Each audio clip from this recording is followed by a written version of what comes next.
बातमी येते पुण्यातनं। पुण्यामध्ये कोयता गँगची दहशत आपल्याला कायम पाहायला मिळते। पुण्यामध्ये सहाय्यक पोलीस निरीक्षकांवरती कोयत्याने हल्ला करण्यात आलाय। हल्ल्यामध्ये रत्नदीप गायकवाड हे गंभीर जखमी झालेले आहेत। जखमी पोलिसाला रुग्णालयामध्ये दाखल करण्यात आल्याचं कळतंय। तर कोयता गँगने पोलिसांवरती हल्ला केलेला आहे आणि यामध्ये पोलीस अधिकारी जखमी झालेत, मात्र त्याचा सुखरूप असल्याची माहिती समोर येते। तर यावरती अजित पवारांनी प्रतिक्रिया दिलेली आहे। पोलिसांवरती हल्ला होणं हे दुर्दैवी आहे असं अजित पवारांनी म्हटलंय। पुण्यामध्ये पोलिसांवरती हल्ला होणं हे गृहमंत्री फडणवीसांचं अपयश आहे अशी टीका ही संजय राऊत यांनी केलेली होती। पोलीस हल्ल्यावरनं खासदार संजय राऊत यांनी जोरदार हल्लाबोल केला।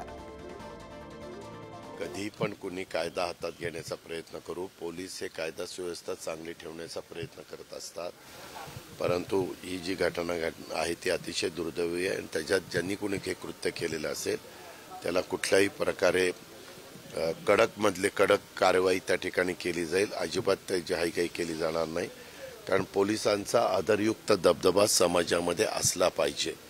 हा पोलिसांवरचा हल्ला नसून कोयत्याचा हा गृहमंत्री देवेंद्र फडणवीस यांच्यावरचा कोयता हल्ला आहे।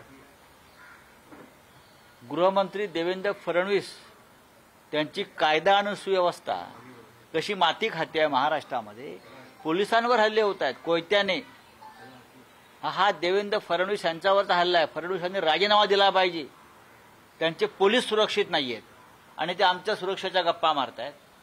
त्यांचे पोलीस सुरक्षित नाही आहेत, त्यांचे हवालदार खाकी वर्दीतले लोक सुरक्षित नाही आहेत। आणि आम्हाला सांगतात आम्ही तुमचं रक्षण करू म्हणून, आमच्या बहिणींचं रक्षण करणार आहे। तर पुण्यामधून समोर येणारा हा तितकाच धक्कादायक प्रकार आहे। याविषयी आपण अधिक बोलूया। पुण्यातनं प्रतिनिधी ज्ञानेश्वर चौतमल सध्या आपल्या सोबत आहेत। ज्ञानेश्वर, पुण्यामध्ये थेट पोलिसांवरती हल्ला होतो आणि त्यानंतर स्वाभाविक राजकीय प्रतिक्रिया सुद्धा येत आहेत। कशा पद्धतीने आता कारवाई होताना दिसते?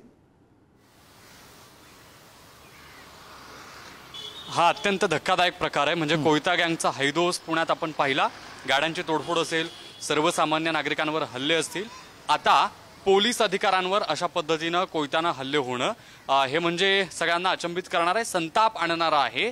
जर सगळ्यांचा सांभाळ करणारे सुरक्षेसाठी असलेले पोलीस सुरक्षित नसतील तर सामान्य नागरिकांचं काय, अशी एक सर्वसाधारण भावना पुणेकर व्यक्त करतात। या सगळ्या प्रकरणात 12 तासाच्या आत जे मुख्य आरोपी होते यातले त्यांना अटक करण्यात पोलिसांना यश आलेलं आहे। हा सगळा संताप आणणारा प्रकार आहे। पोलिसांवर अशा पद्धतीनं कोयत्यानं हल्ला होणं यासाठी म्हणून जी सगळी उर्मट भावना या सगळ्या आरोपींमध्ये येते, सगळ्यात महत्त्वाचा बरोबर आहे ज्ञानेश्वर, आश्चर्य आणि संताप एकाच वेळी वाटावा असा हा सगळा प्रकार आहे।